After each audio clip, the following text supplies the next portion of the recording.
The original Horizon managed to deliver an experience that sounded insane on paper. Taking down massive machines with a bow and arrow seems like a concept reserved for a game much less grounded than the serious world of Horizon.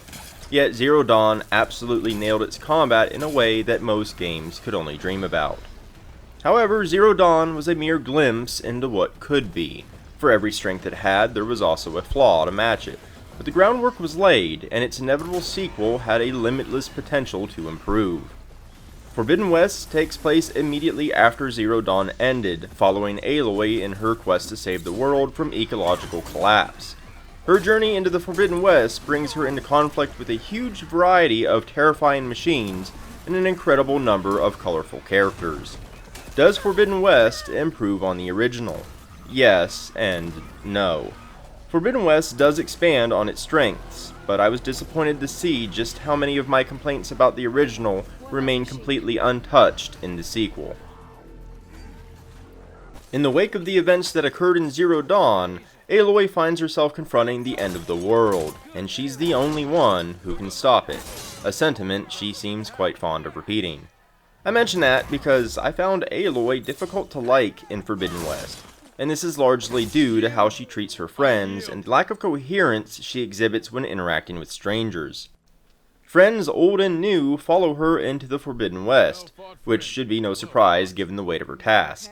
Her reaction to old friends is really cold, almost like she resents them being around at all. Initially, she constantly gives them the slip, and when that's no longer possible, she sticks them in one location to study, for pretty much the entirety of the game. They appear in an occasional quest, but it's far and few in between. You can go and talk to them in a way that's similar to talking to your crew in Mass Effect, but with none of the payoff. It mostly boils down to her asking, "How's your studies going?" like she's about to grade a class of high schoolers, which is ironically how she treats her entire circle of friends that are all accomplished warriors. The game tries to frame it as her keeping them safe, but her coldness makes that difficult to reason, especially given how often she says that she's the only one that can save the world. Excuse me, somebody had to do it. I am the chosen one. And she's actually right, she is, which makes her keeping her friends safe while she spends day and night going toe-to-toe with 50 varieties of Mechagodzilla even dumber. Aloy isn't expendable. It's not self-sacrifice when her death would mean everyone dies. Let people help you, Aloy. There's also major whiplash in how Aloy interacts with the plethora of characters she meets. Sometimes it's amusing. I criticized Zero Dawn in that it was difficult to care about the various beliefs and histories of tribes because we, the player, knew it was all horse crap. In hindsight, I was too harsh on that aspect, but Aloy seems to disagree. She straight up treats the inhabitants of the world like ignorant fools, as she has pretty much all the information about the real Earth that the player does. I'm surrounded by idiots. In fact, she has a very arrogant attitude in general, even so far as to threaten a Tenakth warlord in his own throne room. It's like, damn, Aloy, I know you're good with a bow, but like, you're the only one who can save the world, remember? Chill. When she's not exhibiting her impatient disdain for other humans, she does a complete 180 where she is kind, warm, and understanding to others during side quests, a deep contrast to how she treats her friends. There's one point in the story where she meets a complete stranger, and at that moment decides that she and this woman are now BFFs, and invites her to come with her 10 minutes after meeting, saying, "We're in this together." What? Did we just become best friends? Yup! Sorry to everyone who aided Aloy in the first game, you get to stick to schoolwork. To some degree, the game tries to frame this as Aloy learning to accept help, but kneecaps it by allowing something bad to happen to her friends when she finally caves in. The worst thing was, I couldn't even be sad about it, because although they repeatedly asked to be part of her story, Aloy continually gave them the middle finger. I've been busting my balls trying to learn to read. You're out there having all the fun. So I had far less emotional attachment than I probably should have. Aloy also does another 180 and treats a character literally born into slavery as complete garbage because she doesn't have the same drive to risk herself that Aloy does, because the girl fears being recaptured by her slavers. Later on, they become incredibly close over a single bonding moment. Altogether, these factors combine to make Aloy difficult for me to like as a character, and hampered the emotional impact and connection I should have had with many of the characters. Complaints aside, there are a lot of high points to the game's story, world, and dialogue. The facial animations are incredibly well done and really help paint the emotions of the various characters quite well. Characters are often animated during dialogue where they move around, fidget, and otherwise act as people do. It's a massive improvement over the stiffness that the first game had, plus every single character is piloted by excellent voice acting. How noble of you. Noble, ha! Born with a hammer in hand I was. Nobody handed me anything or dropped opportunity into my lap. Everything I've achieved, I've done on my own. The world is full of vibrant and unique tribes with their own cultures, backstories, and appearances. While it's true that we the player know ahead of time that what they believe is false, it's handled a bit better in Forbidden West, where it's generally interesting to see how they view the Earth's past and how it caused them to arrive at the beliefs and cultures that they have. Aloy, it seems you've had to move mountains to bring the Sky Clan to heel. Literally. That's largely because of the lengths that Forbidden West goes to elaborate on these cultures. It comes off as a serious consideration of what knowledgeless humans would ascertain from modern technology, and is a lot less cringy than Nora matriarchs going bananas over a steel door that says access denied, believing it was a goddess speaking. Every side quest is frontlined by colorful characters, and the only downside is you'll want to see more of them because of how interesting they are. They're quite a spectacle on their own, let me tell you. Many side characters from Zero Dawn also appear in side quests as well, and you're going to be confused if you weren't a completionist, because Forbidden West treats those side quests as canon. It's actually refreshing to see so many side characters reappear in the sequel. It really gives the world shared between both games more weight, instead of treating the side quests as filler activities with no relevance beyond that. Where Forbidden West improves the most is the combat. This is impressive because combat was already the strongest point of the original. There's a variety of difficulties and accessibility levers, and I will point out that accessibility and choice are great, but I need to make something clear. This is a game you're going to want to play on the highest difficulty that you can tolerate. The magic of the combat disappears if you can just spam basic arrows and topple mechanical giants. The higher difficulties highly incentivize you to utilize your entire bag of tools and tricks, and that's where the game really shines. Aloy is a badass warrior, but she's still human, and against machines with 2 sticks and a string. Each fight can feel like a boss battle where Aloy turns into Batman, prepping traps and forming a plan to take on foes where she should have no reasonable chance against. Stealthily taking out threats beforehand, laying traps, or overriding a machine to fight for you are all potential strategies, but the thinking doesn't stop when the arrows start flying. Rapid firing and frantic rolling will quickly result in Aloy being flattened by heavy metal. The trick is to stay calm and dodge carefully with deliberate intent. You need to use specific weapons and ammo based on your foes, the situation, and the goal of the fight. For example, if you just want to win, feel free to use explosives. But if you need specific parts of a machine to upgrade your gear, you need to be more conservative, as explosives can destroy the parts you need.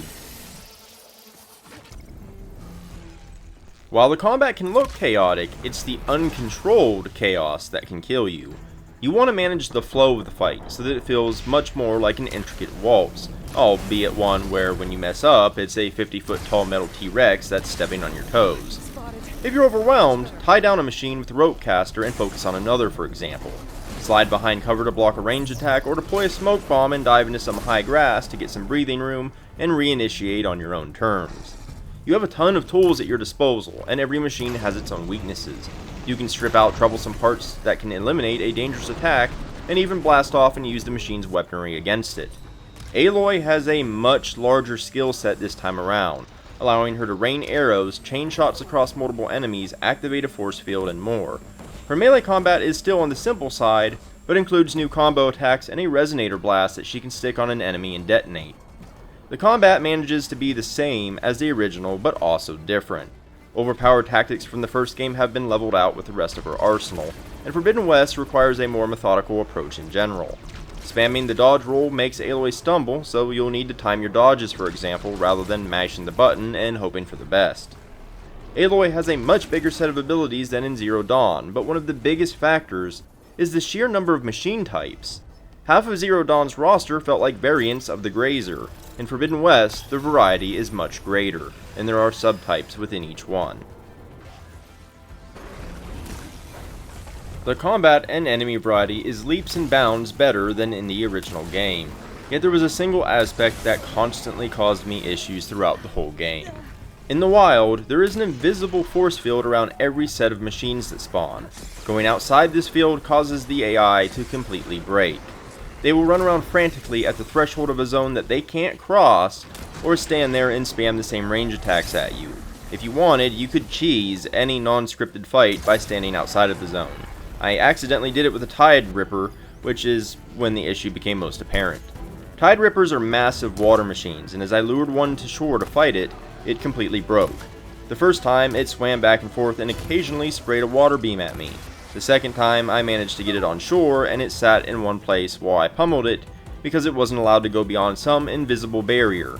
It feels extremely janky, and you can't be sure where the zone ends. You only realize it when the AI starts losing its marbles. Overriding machines to fight alongside you is a ton of fun and a great strategical move. However, the invisible wall issue completely shatters the mechanic. You can unlock a skill where you can set an overridden machine to be aggressive or defensive. A defensive one will follow you around, and you get arrows that you can use to direct it to attack. The problem is, non-mountable machines have a time limit. However, there are armor sets that allow you to override them indefinitely. When I first found one in a store, it detailed that you would feel like a commander on the battlefield, directing machines around like you were playing Machine Strike, which is an in-game board game. My excitement was through the roof. Yeah, boy. And when I finally got the resources to claim my prize, I practically skipped over to a Thunderjaw. Once I forced it to be my bestie, I prepared to grab some popcorn and watch it beat the hell out of a Slitherfang as payback for the many deaths the stupid snakes caused me. Except overridden machines won't go past the barrier either. I felt physical pain at this realization. Emotional damage! Out of desperation, I went into denial. Some spawns were close enough together that I could surely get something out of my time investment from getting that armor. I overrode a Plowhorn near the Slitherfang spawn. Not my first choice, but that snake was going to pay one way or another. The Slitherfang flung me around the desert like a chew toy while my Plowhorn ate my now stale popcorn at the edge of its invisible barrier, watching it all happen. Help me! Help me! Keep in mind, overrides are locked behind long dungeons that end in a boss fight. Then many of them have to be crafted after that.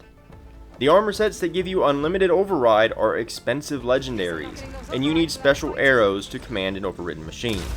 And what is it all good for? Absolutely nothing. You can override creatures present in the spawn or a scripted encounter, but that's it. There are occasionally epic moments, like where I was able to have a Ravager shoot a Thunderbird out of the air, but only because the game anticipated that as a potential player action.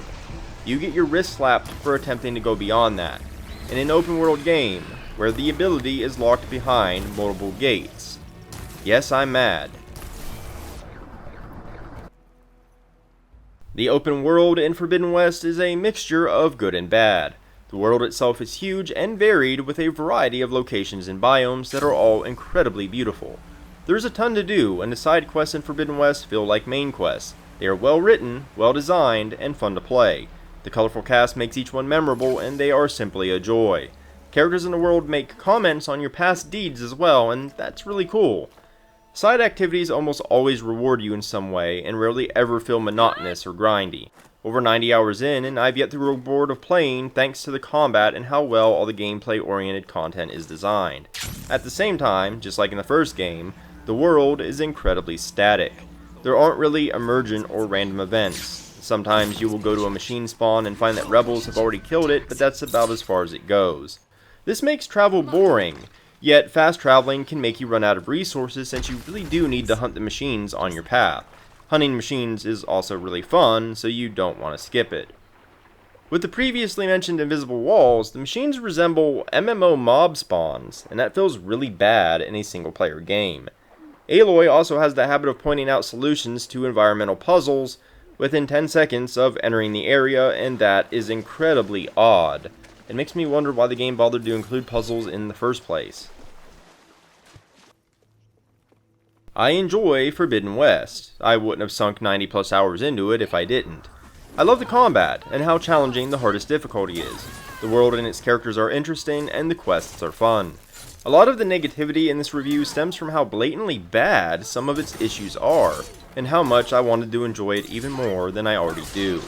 I loved the side quests, but the main story fell flat due to Aloy's inconsistent personality and the way that she shuns her friends.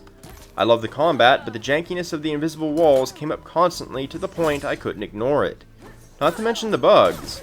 Some quests that couldn't be completed, and the fact that a 2-hour dungeon glitched me out of it, and I had to replay the whole thing. Those are fixed now, but it definitely had an impact on my enjoyment. Once again, Horizon wins me over due to its combat. It really is one of the best action games out there. I love that it really requires a lot of preparation, planning, and thought if you choose to play on the harder difficulties. I simply never get tired of hunting machines to upgrade my weapons and armor. I'm going for 100% completion, and even after that I kind of want to play through it again with a few extra restrictions. That's how great the gameplay is, despite my complaints. Forbidden West also included a full-fledged playable war game called Machine Strike, and that's totally cheating because I'm a big board gamer, so that automatically wins points with me. Machine Strike is pretty good too. The simplest way to put this is if you enjoyed the first game, you will enjoy Forbidden West, and if you didn't, it's not going to win you over. While there are improvements, they are practically the same game with a new coat of paint. That might sound obvious, but I mean it. Forbidden West doesn't feel like a sequel. The combat is tighter and the game is prettier, but it failed to iterate on its open world at all, which is an essential part of the game. It feels dated, and the invisible force field that surrounds the machine spawns feels extremely janky. The most important addition is the wide variety of machines that you can now fight, and that kind of makes the game worth it alone. It's always disappointed when a game's sequel retains the same flaws I complained about in its predecessor, but incrementally improved is still an improvement, and Horizon Forbidden West is a better game than Zero Dawn, and Zero Dawn was already pretty good. But I'm once again left imagining just how much better it could be. If you enjoyed this video, or found it informative, consider liking and subscribing. It really helps me out a great deal and boosts my visibility on YouTube. I've also left a few links down in the description below, including to my new Discord and Patreon, but also to my website where you can find the bulk of my written content. In any case, thanks for watching, and until next time.